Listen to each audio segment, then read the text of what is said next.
Holy motherfucking shit, man. That was fucking Clouds Taste Satanic. Brand new shit right there. Evil Eye off the side A of the LP. Let's call these motherfuckers up right the fuck now, man, and see what the fuck is going on in their world, dude. What's up? Hello, is this Clouds Taste Satanic? What's going on? What the fuck is up, dude? You're on the Zach Moonshine Show live, man.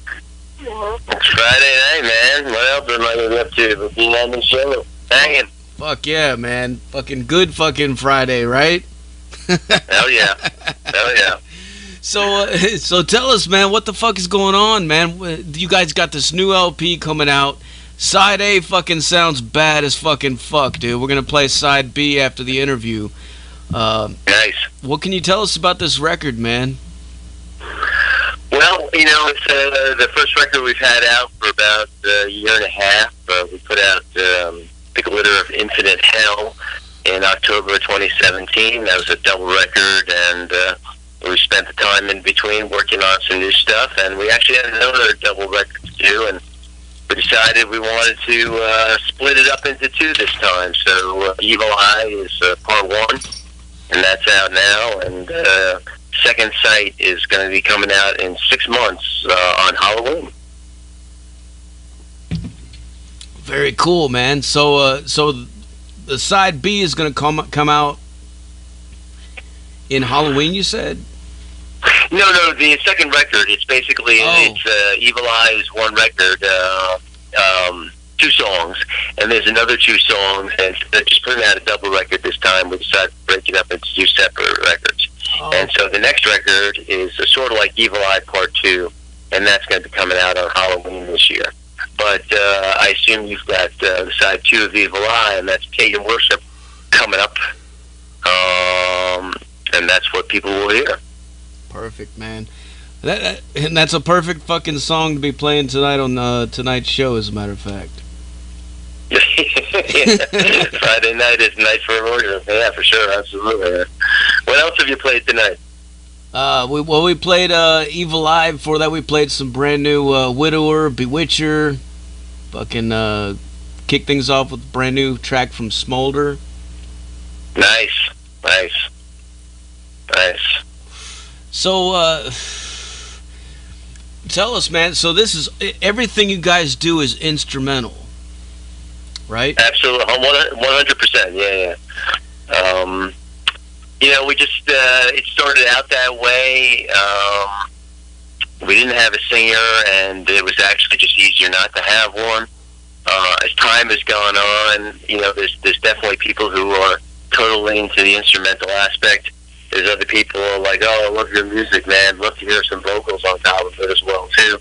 I can understand that. Most music's got vocals. So I can certainly appreciate the need for some people to want it. But we never really felt the need to find anyone. We try to think like, if we should be able to make it compelling and interesting, without vocals necessarily. I mean, I suppose if someone brilliant came along and was like an amazing singer and an amazing lyricist and could just put the icing on the cake, I guess that would we consider it. But it's we're pretty happy with what we're doing now, and you don't mind challenging people a little bit. Part of that is instrumental. Part of that is having 20 minutes of it. We hope that if it's interesting enough and compelling enough that people will be interested in what we're doing. Yeah, man, for sure. I was gonna say that, like the fact that it's instrumental is one thing, and then also the fact that you guys have really long songs, like these fucking 20-minute fucking epic songs.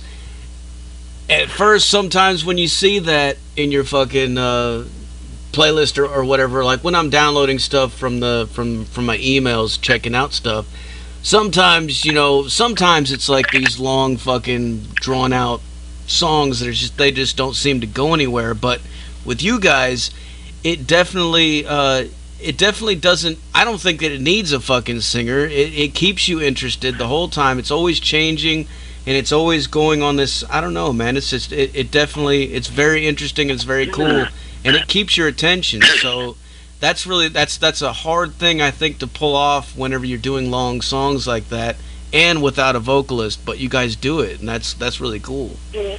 I appreciate that. I mean, it's I guess there's a lot of thought that goes into. It's not like we just keep playing and playing until 20 minutes is over. I mean, there's a lot of thought to the arrangements of everything, and this record and the next record are really, each song is kind of broken up into 3 parts. I mean, it is a continuous song, but there are breaks, and so you could theoretically, check out one part and kind of get the idea of what's going on in the song. But, we really try to think about someone who's, going to sit down and listen to all 20 minutes of it if they so choose, and where's the song at 15 minutes? Where's it going at 10 minutes? I mean, is it just playing things over and over again? Is it reaching like a crescendo? Is it referencing back some other stuff? All that stuff goes into arrangements, and we really try and think of not only what we enjoy playing and writing, but what we enjoy listening to as well too. I mean, we listen to these songs as well too, so we don't want to get fucking bored either with what's going on. So. Hell yeah, man. Well, tell us what are some of your influences? What got you into playing fucking music, man? Well, I mean, outside the usual Sabbath sleep, round of references I think everyone talks about. With this kind of music, there's a lot of, tend to gravitate towards groups that to improvise as well too. Obviously, Pink Floyd, some of the harder edge Pink Floyd stuff, and I guess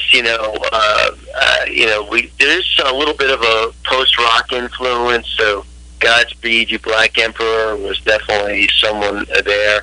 We like Mogwai as well too, but that tends to be, in our mind, at least a little on the lighter side. We like things a little heavier.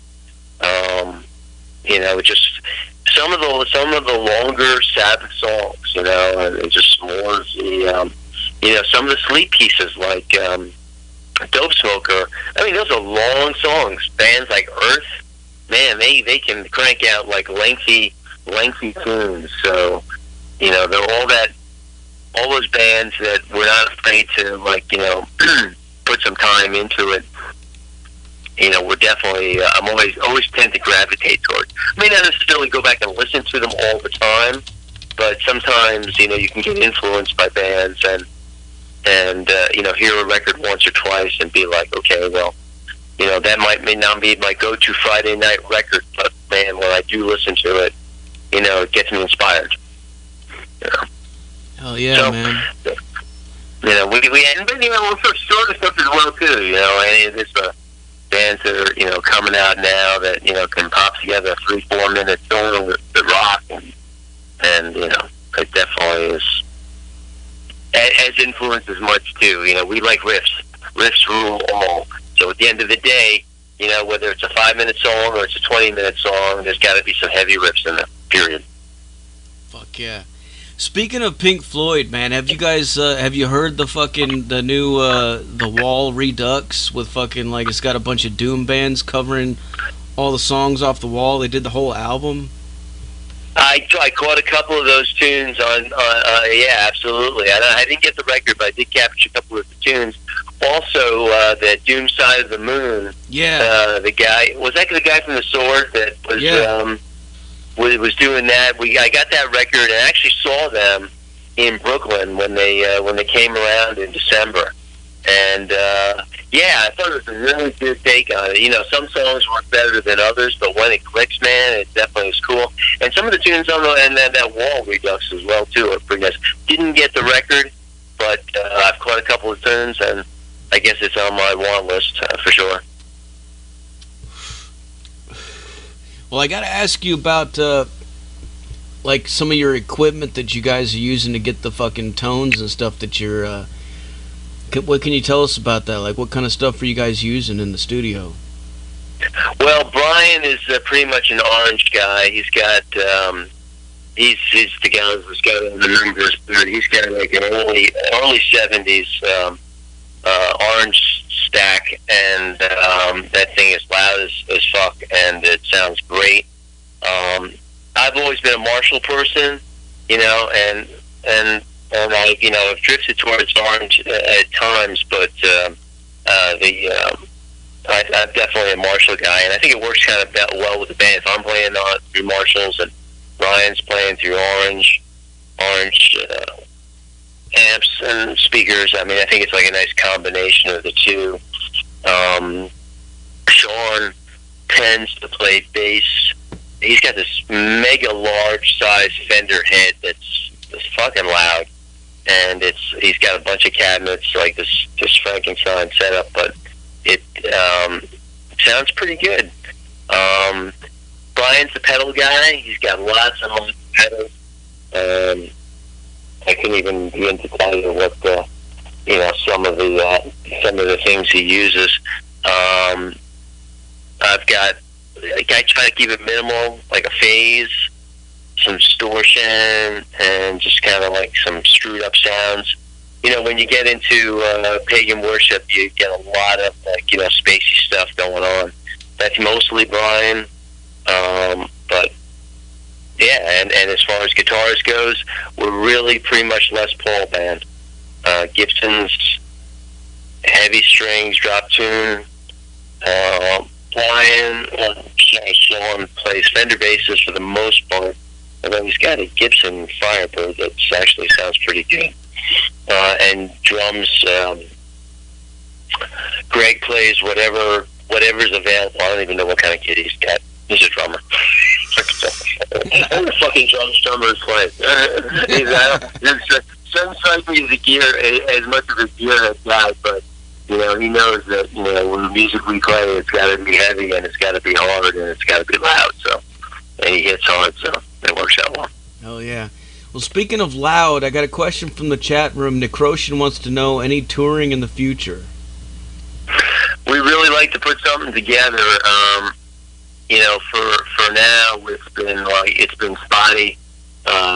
We had a opportunity that we couldn't, unfortunately, pick up to go down to Austin in March due to some family commitment stuff that was going on.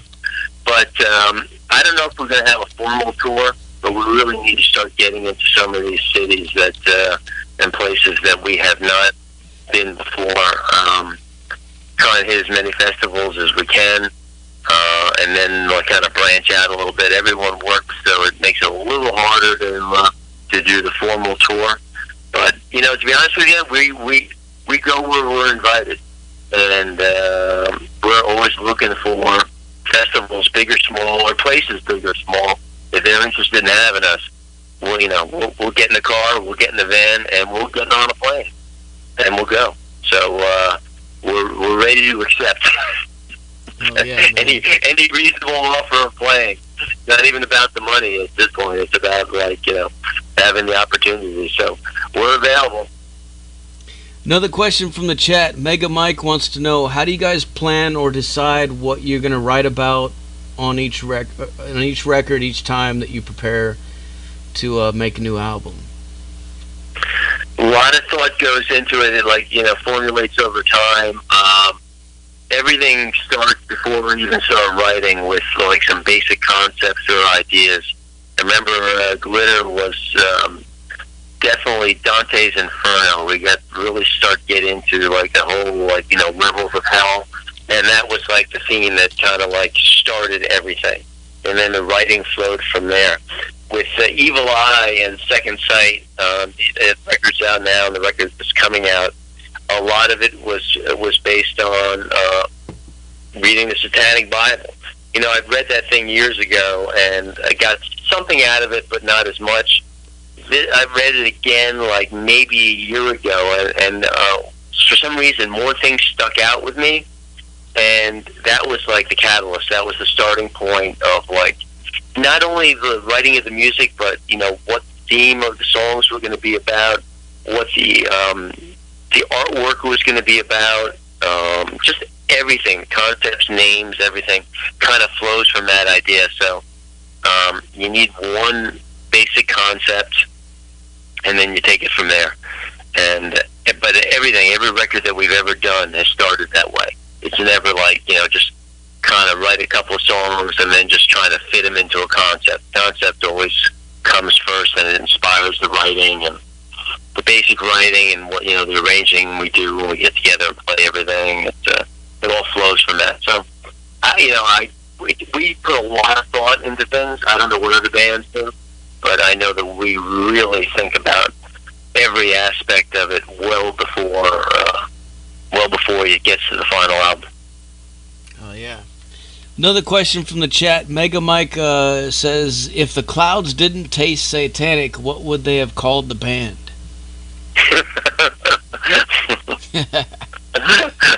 Clouds taste like bubblegum. Clouds taste like anything you want it to sound like. Tastes like it, yes. I wish, it would be interesting. I guess I don't think I've ever tasted it. I guess it's fog or cloud, or is fog something different? I probably should have investigated this a little more, but we wanted a name that was something you think about a little bit. Didn't have to necessarily make sense, but kind of gave you an idea of what the music was about. I'm not sure if that if the name does that justice, but we got Satan in there, so it kind of points you a little bit in the right direction. Yeah, when I first heard the name, I was like, what the fuck are they talking about, man? This sounds cool. It grabbed my attention, and then I started thinking about it. I was like, maybe they're fucking like extreme fucking potheads, and they're like talking about clouds of fucking pot smoke. There you go. You go. We've been known to joke or two, but that's fine. And if it wasn't about Satan, it probably would have been about drugs. Yeah, for sure. Those are like our main interest levels of that. So if they weren't, if the Clouds didn't taste satanic, maybe Clouds taste like weed. Clouds taste like LSD. Clouds taste like a lot of different things. But we would have gotten that in there somewhere. Hell yeah, man. You guys have some really cool artwork on some of your records too. What can you tell us about that? Do you guys have a special artist that does that, or? Well, we the covers for the last couple of covers before Evil Eye, we would just grab some classic paintings from the 1500s or 1600s or whatever, and that kind of was the theme for a while. We could pick out stuff that we thought was particularly cool and appropriate to what we were doing. But a lot of the interior art and especially the cover now of Evil Eye was done by a woman in England, Goddess Doomwitch, who you can find pretty easily on Facebook, Instagram. But she's been doing art for a bunch of years. She's done a lot of bands. Most recently, she did the cover artwork for the last two Dead Witches records. We spotted her a couple of years ago and was kind of really dug what she was doing. A lot of it tends to be collage-y as far as like the inside art. A lot of cool imagery. But she's really also, as far as like, labels and just general lettering and things like that, I think she's really spot on and pretty creative. So we've used her for a couple of years, and she's all over both these two records. But there's a lot of great artists out there. We used David Paul Seymour for one of our shirts and posters, and we get hit up a lot from a lot of artists that were out there. And there's a lot of great ones doing some really interesting stuff, So there's plenty. It seems like there's plenty of great artists to choose from out there. The logo is really cool too, man. Did you guys do that, or? If you're talking about the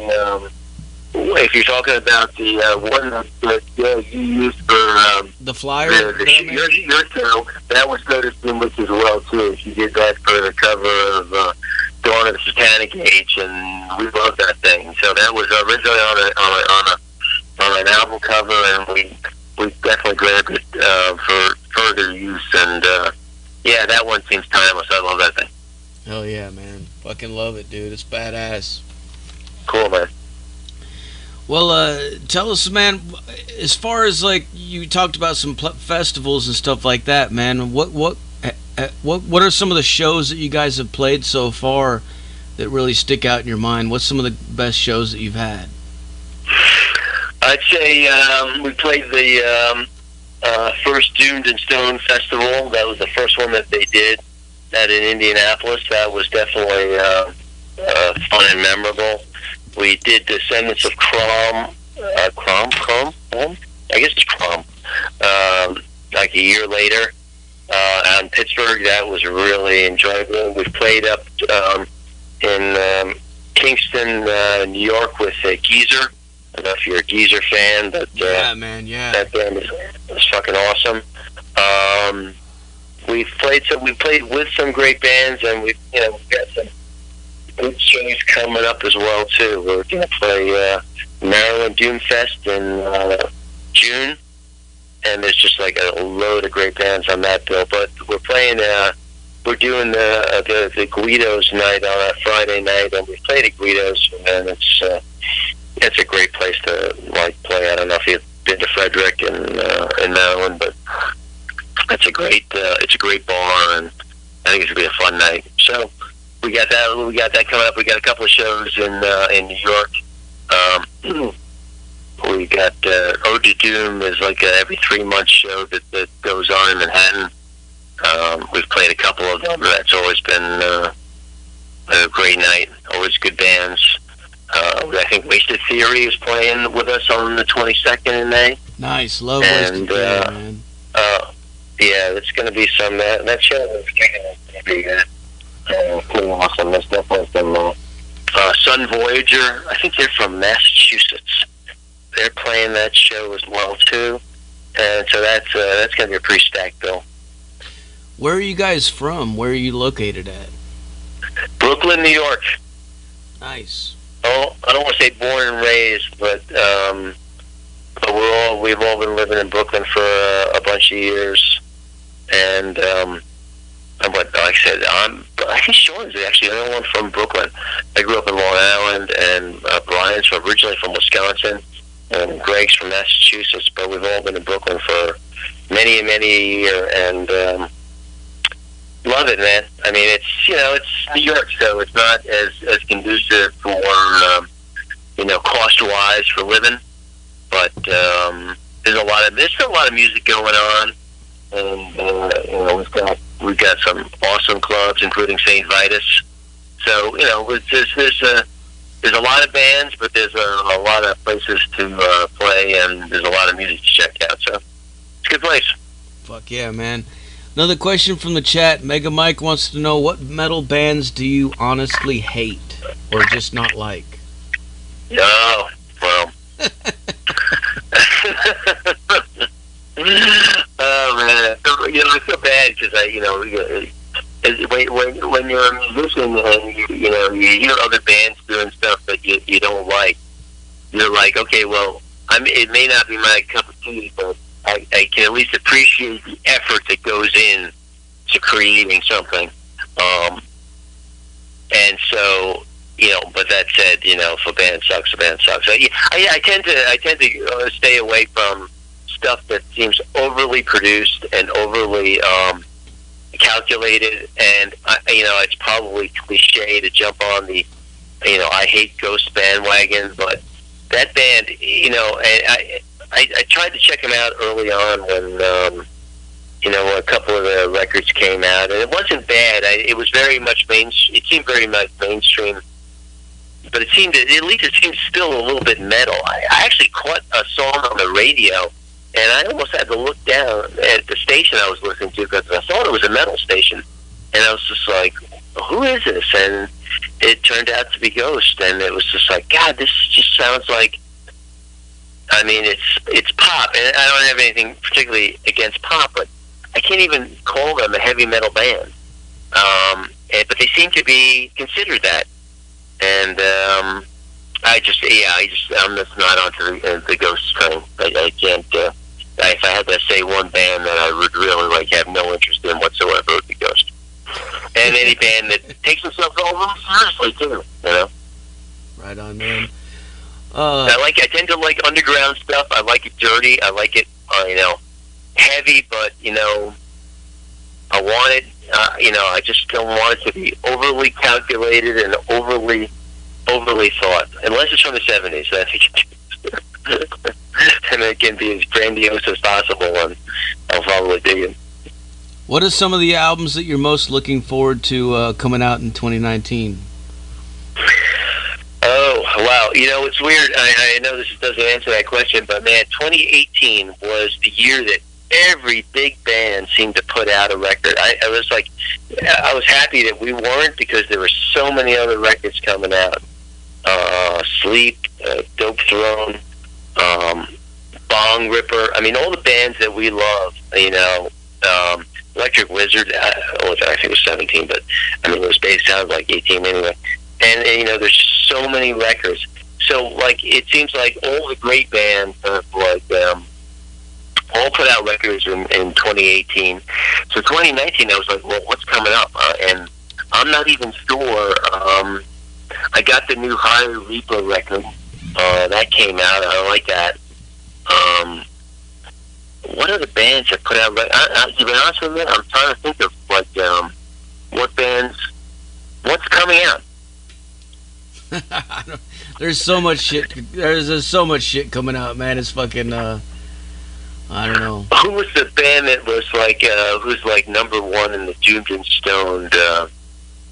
What was the name of that band? That band from England, Greenlaw. I checked them out. That record sounds really pretty good. That got a lot of juice, man, when that came out. It's I don't know if you've checked it out, but Greenlaw from England, and I guess they're a little more they obviously have vocals and a little more storytelling thing. But that band has gotten some real coverage. People really seem to be into that band. I'm not sure what else. I got the new Sun record. I haven't listened to it yet, but I just got it the other day, so I'm interested in hearing what that sounds like. But that's talk about a time investment, man. You put a Sun record on, you got to be in a proper frame of mind, and you got to be ready for some serious challenges. So I guess I'm kind of looking forward to that since I got it. I got that Sleep record, the live one from that Jack White record label, Third Man, whatever that was. But anyway, it's 4 record set of them playing live, and I'm looking forward to hearing that. Just came in the mail the other day, so I was pretty psyched about that. And I guess there's some new High on Fire as well too. They put out a couple of new songs for Record Store Day, so I'm kind of looking forward to that. I honestly don't know who else is putting out a record this year. Yeah, High on Fire did a what did they do? A cover of fucking a Thin Lizzy song, I think, recently. I think so. It was like an EP basically, which I picked up. I haven't listened to yet, but the cover looked pretty cool, and it's High on Fire, so there's no way I wasn't going to get it. And they got a couple other tunes, and I don't know if they were left over from the last record, or I'm not really 100% sure, but yeah, I'm interested in checking that out. I really like High on Fire. The guy who masters their records, Alan Duchesne, does the Clouds records, and he is a talented guy, and he does some pretty good mastering. I didn't even know that when we hooked up with him to master our records, and he also does Mastodon, things like that. He's just a low-key guy, lives in upstate New York, and but he does High on Fire, a lot of great bands. So, but I just dig High on Fire, period. Oh hell yeah, Matt Pike, dude, fucking that motherfucker's bad fucking ass, dude. No question about it. He better take care of himself, man. And start losing toes. You gotta stick around for a while. He's still a young man. He's got more gigs to play, so better start taking care of himself, man. I know that's fucked up, man. That shit happened, dude. They had a great year with both the Sleep record coming out and then the new High on Fire record coming out, and then they had the tour, and then that shit with his foot, man. It was like, what the fuck, dude? You always knew that. He was a hard partying dude, so I guess it didn't really come as much as a surprise. But at the end of the day, man, you want him on stage playing. You want him healthy, man. You want him doing this for another 20 years. So hope he gets his shit together. Well, I mean, we were playing still, obviously, so he must be doing something. But yeah. Got another question for you from the chat. Mega Mike wants to know, what's the best rider you guys had on the road? A rider? Yeah. Oh, like Minot Brown M&M's? I don't know. Is that what he's talking about? We're pretty easy to please. We don't have too many requirements. So it's more about getting on stage at a reasonable time and be able to play a reasonable amount of time. When you have 20-minute songs, playing short sets can be a bit of a challenge. It's not like we need to play for a couple of hours, but that's usually the hardest part is cramming in enough tunes into a shortened set. But especially with these festivals, they give you half an hour, 35 minutes, so we end up chopping things here and there. But yeah. For the most part, it's like, hey, if we want to play 2 songs, that's 40 minutes, so give us at least 40 minutes to play 2 songs. He also wants to know, do you guys prefer a specific type of women backstage after a show, like blondes, 36, 26, 36? Is he going to supply him? If he's going to start taking notes, yeah, sure, we'll get you a whole... we'll get some photo examples as well, too. If he's going to want to help out, hey, listen, I don't say no to anyone. He wants to help out, and more than that. Hell yeah, man. Fucking... What's coming up next for Clouds of Taste Satanic, man? What do you guys have coming up next? You got another record coming out? The second part of this record? The second part that's coming out, yeah. That's going to come out on Halloween, but we'll probably announce that in September. We just put out a video for Evil Eye. That's been up on Facebook and YouTube for about a week or so. So we're trying to promote that as well, too. The record releases on April 30th. We've got a bunch of shows in May and June. And I guess we're also recording again. So, because we're recording the next record in June. Because that's going to come out on Halloween. And so we've got a bunch of things to do for that record. And we've got to start working on another project. We're kicking around the idea of doing a covers record. Nice. We're definitely giving it some thought. It'd be a little more low-key. Probably wouldn't be something that probably wouldn't come out till 2020. But we're thinking about it, but just more like, as opposed to a formal album, maybe just something that a bunch of songs that we really dig all over the map and put it up on Bandcamp and maybe let people pay what they want to pay or nothing at all just to check them out. We're going to see how it goes. We're going to give it a try this summer and see if that works out. We're going to try and reissue. Go ahead. Will it be like covers of other instrumental tracks, or will it be covers of other tracks done instrumental the way you guys do it? I think we'll probably songs that doesn't matter whether it's got vocals or not. We're not going to add vocals to them, whatever songs we pick. So they're going to, when we do them, they're going to be instrumental, whether they had vocals or not.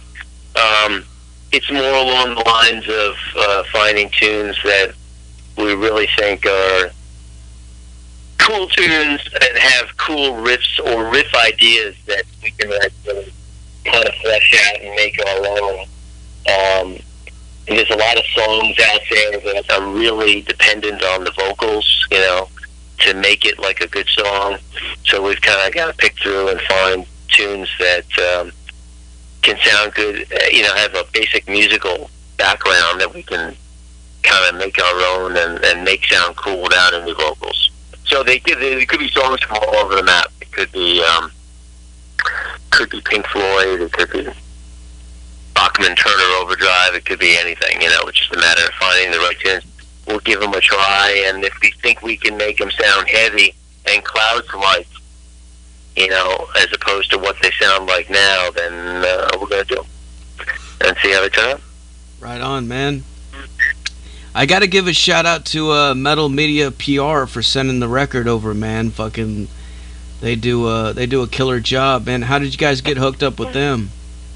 So Well, we've known Leanne for a couple of years. You know, she was a fan, and then we've met up at a couple of festivals, and you know, we noticed that, you know, she was kind of doing metal media as well too. We started noticing she was repping a couple of bands, and we just kind of reached the stage where we thought, you know, we pretty much do everything ourselves. We're pretty DIY as far as, you know, we put out our own records, we record them.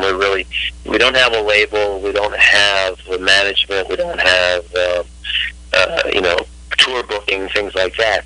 But we kind of got to the point where we thought it would be nice to you know, have someone else helping out with, you know, records when they come out. And she's super cool and super friendly and super knowledgeable about the scene. I mean, she was a fan long before working, and it just seemed like a real natural fit. You know, this is someone that we really felt comfortable with, and knew she was going to be really into it and attention to detail. And so far, it's really worked out great. We've been really pleased. She just got back from Roadburn, so she's really making the rounds and hitting festivals and doing things, and we're real pleased with her helping us out, getting our music out there to people, and, you know, getting it in front of people to hear, which is important. You know, that's why one of the reasons why we do this. Fuck yeah, man. Last question, what are your favorite fucking beers to drink? PBR, Pabst Blue Ribbon, is #1. I love that fucking beer with all my heart and soul, man. I love that fucking beer. Fucking purist. That said, you know, beer's like pizza. There's really no bad beer. I mean, there's lesser good beers, but at the end of the day, it's still beer. So. Hell yeah, man. PBR is good, dude, and it's cheap. Oh yeah, you know, but it's you know, I genuinely like it. It's you know, I would say that was favorite. Greg tends towards Budweiser. I'll forgive him for that. You know, we don't really have a lot of craft beer drinkers in the band, but like I said, at the end of the day, you give me one, hand me a beer, I'm not going to complain. Did you see that PBR is releasing a new beer that's going to be fucking like double fucking the alcohol content? I did not, but I'm going to. I'll be the first in line to check that out, man. Dude. I mean, it's like, you know, not that I need any more additional alcohol content, but yeah, maybe you can get in more bang for the buck in that first beer. But yeah, you know, I mean, it's, I don't know, it's never been like. There are some crappy beers that are really crappy beers. For the most part, I mean, I like a beer that you can just not think too much about and pronounce with like one syllable, 3 syllables, whatever it is. Fuck yeah.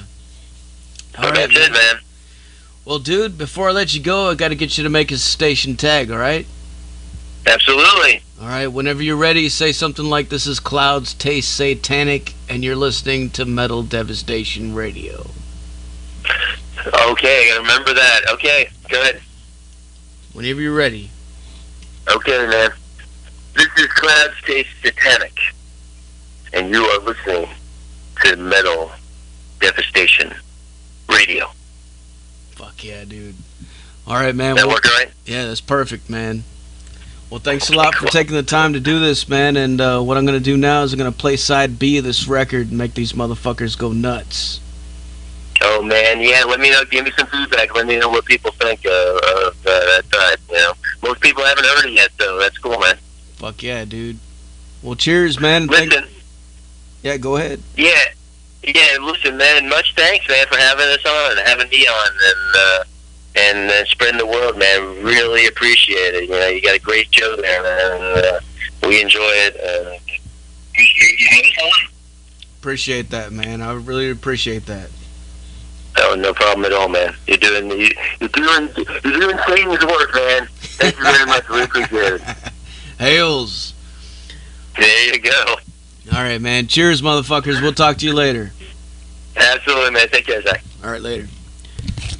There you have it, folks. Clouds Taste Satanic live on the Zach Moonshine Show with Metal Devastation motherfucking Radio. Like I said earlier, put your speakers in your fucking windows, put them in your front lawns, put them in your fucking neighbor's fucking driveway, put them wherever the fuck you can to make these motherfuckers hear this shit and crank it fucking loud.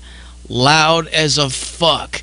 This next song is called Pagan Worship. It's side B of their new record. And it's fucking badass, dude. Crank this fucking shit up.